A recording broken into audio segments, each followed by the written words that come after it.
जय श्री कृष्णा। मित्रों घर में गरीबी क्यों आती है और मनुष्य को पैसों की कमी क्यों सताने लगती है, और वह कौन से कार्य हैं जो एक मनुष्य को अपने जीवन में नहीं करने चाहिए। नहीं तो गरीबी आती है। मित्रों, कोई व्यक्ति गरीब नहीं होता, उसकी सोच ही उसे गरीब कर देती है, क्योंकि जो इंसान जिस प्रकार यह जितनी बड़ी सोच रखता है उसे उतनी ही बड़ी सफलता प्राप्त होती है। फर्क है तो बस अपनी अपनी सोच का। कोई इंसान महीने में लाखों रुपए कमाता है तो कोई करोड़ों रुपए कमाता है, परंतु कुछ इंसानों को दो वक्त की रोटी तक नसीब नहीं होती है। तो आखिर ऐसा क्यों है और इतना भेदभाव? क्योंकि कोई व्यक्ति बहुत अमीर है तो कोई व्यक्ति बहुत अधिक गरीब, जबकि दोनों को बनाने वाले ईश्वर एक ही हैं। मित्रों, आज हम आपको एक कथा के माध्यम से बताएंगे कि घर में गरीबी क्यों आती है और गरीबी आने का कारण क्या है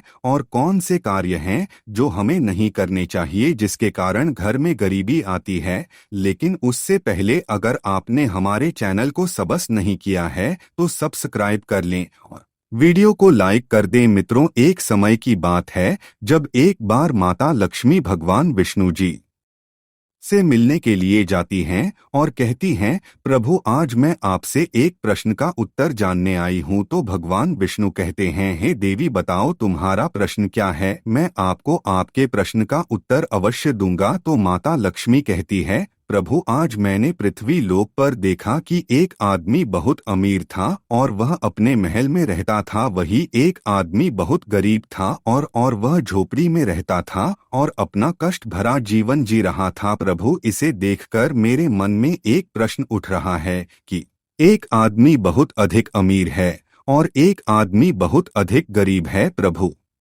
ऐसा भेदभाव क्यों? तो माता लक्ष्मी की यह बात सुनकर भगवान विष्णु मुस्कुराते हुए बोले, मैं तुम्हें एक कथा सुनता हूँ जिससे तुम्हें तुम्हारे प्रश्न का उत्तर मिल जाएगा। तो माता लक्ष्मी कहती हैं, सुनाइए प्रभु। तो कथा को सुनाते हुए भगवान विष्णु कहते हैं, एक समय की बात है जब एक गुरु अपने शिष्य के साथ कहीं जा रहे थे और रास्ते में चलते चलते उन्हें प्यास लगी और वह एक बड़े से खेत के पास पहुंचे और वहां उन्हें खेतों के बीचों बीच एक टूटा फूटा घर दिखाई देता है। तो गुरु अपने शिष्य को लेकर उस घर के पास जाते हैं और दरवाजा खटखटा है तो एक व्यक्ति दरवाजे को खोलकर घर से बाहर निकलता है। तो गुरु उस आदमी से कहते हैं, हम दोनों को बहुत जोर से प्यास लगी है, तो क्या तुम मुझे पानी पिला सकते हो? तो वह आदमी अपने घर से पीने के लिए पानी लेकर आता है और इन लोगों को दे देता है और पानी पीकर गुरुजी बहुत प्रसन्न हुए। और फिर गुरुजी ने उस व्यक्ति से कहा, आपका खेत तो बहुत बड़ा है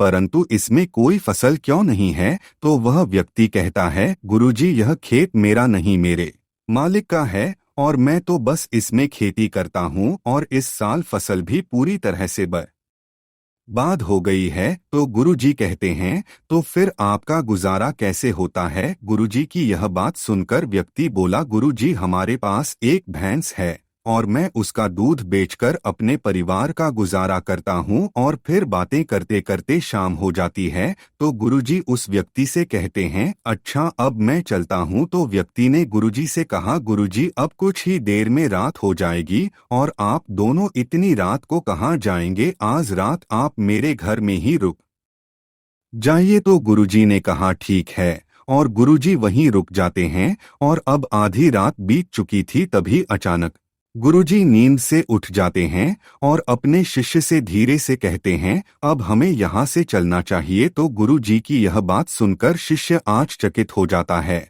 और गुरुजी से कहता है, गुरुजी इतनी रात को क्यों? तो गुरुजी कहते हैं, इसकी भैंस को भी साथ में लेकर जाना है। तो गुरुजी की यह बात शिष्य की समझ में नहीं आई और वह सोच रहा था कि गुरुजी इतने ज्ञानी हैं परंतु यह भैंस चुराने की बात क्यों कह रहे हैं। तो शिष्य ने सोचा कि गुरुजी से पूछ ले कि आप इस व्यक्ति की भैंस क्यों चुराना चाहते हैं, परंतु शिष्य की पूछने की हिम्मत नहीं हुई। और फिर आधी रात को ही गुरु और शिष्य उस व्यक्ति के घर से भैंस चोरी करके चले जाते हैं और एक जंगल में जाकर उस भैंस को छोड़ देते हैं, जहाँ से उस भैंस का वापस आना बहुत मुश्किल था। इसके बाद गुरु और शिष्य अपने घर जाते हैं परंतु शिष्य के मन में यह बात हमेशा ही खटकती रहती थी कि आखिर गुरुजी ने उस गरीब आदमी की भैंस को चोरी करके जंगल में क्यों छोड़ दिया, जबकि उस व्यक्ति ने तो हमें पानी पिलाया था और अपने घर में रुकने के लिए जगह भी दी थी। फिर इस तरह लगभग 10 वर्ष गुजर जाते हैं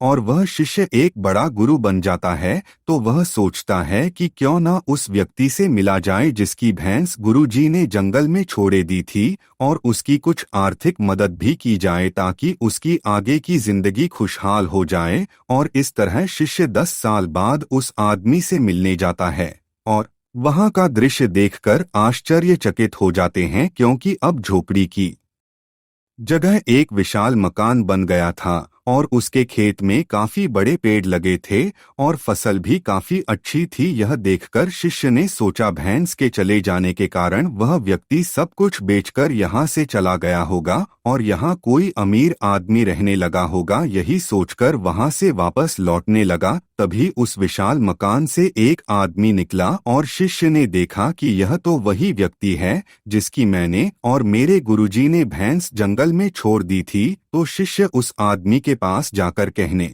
लगा, आपने मुझे पहचाना, मैं वही हूँ जो कुछ साल पहले अपने गुरुजी के साथ आपके यहाँ आया था। तब व्यक्ति कहता है, मैं आपको कैसे भूल सकता हूँ, उस दिन आप दोनों बिना बताए यहाँ से चले गए थे और उसी दिन हमारी भैंस भी ना जाने कहाँ चली गई, जो आज तक वापस नहीं आई। और भैंस के चले जाने के कुछ दिनों बाद तक मैं बहुत परेशान था और मुझे समझ नहीं आ रहा था कि अब मेरे घर का गुजारा कैसे होगा। फिर मैंने लकड़ियों को काटकर बेचने का काम शुरू कर दिया और उससे मुझे जो भी पैसे मिलते थे उसे मैंने अपने खेतों में खर्च करके फसल उगाना शुरू किया और फसल काफी अच्छी हुई। और इस तरह धीरे धीरे करके मैंने फलों का एक बगीचा लगवा दिया और धीरे धीरे करके मैं फल बेचने लगा और फिर फल से जो पैसे इकट्ठा किया था उनसे और बगीचे लगवाए, जिससे कुछ ही दिनों में मेरे पास बहुत बगीचे हो गए और आज मैं फल बचने वाला बहुत बड़ा व्यापारी बन चुका हूँ और आज मेरे पास बहुत पैसे हैं। लेकिन यह सब कुछ मेरे भैंस के चोरी हो जाने के कारण ही हुआ है। नहीं तो अगर मेरी भैंस चोरी ना होती तो मैं आज भी उसी तरह दूध बेच रहा होता और एक गरीबी भरी जिंदगी जी रहा होता। यह सुनकर शिष्य बोला, यह कार्य तो तुम पहले भी कर सकते थे। तो वह व्यक्ति बोला, कर तो सकता था, लेकिन उस समय मेरा गुजारा एक भैंस का दूध बेच कर हो रहा था और मेरी जिंदगी जैसे तैसे करके चल रही थी, इसीलिए मुझे यह सब करने का विचार ही नहीं आया और बिना मेहनत किए गुजारा करने की आदत पड़ गई थी। परंतु जब मेरी भैंस चोरी हुई तो मुझे समझ आया कि जिंदगी में अमीर बनने के लिए थोड़ी मेहनत से काम नहीं चलता, बल्कि उसके लिए बहुत मेहनत करनी पड़ती है। और मैंने उसी समय यह दृढ़ निश्चय किया कि अब अपने जिंदगी में जो कुछ भी करूंगा अपने दम पर करूंगा। और इसी वजह से आज मैं इतना अमीर हूँ। और इस तरह भगवान विष्णु माता लक्ष्मी से कहते हैं, हे देवी, मेरी कथा समाप्त हुई। अब मैं उम्मीद करता हूँ कि आपको आपके प्रश्न का उत्तर मिल गया होगा कि कुछ व्यक्ति बहुत अधिक अमीर होते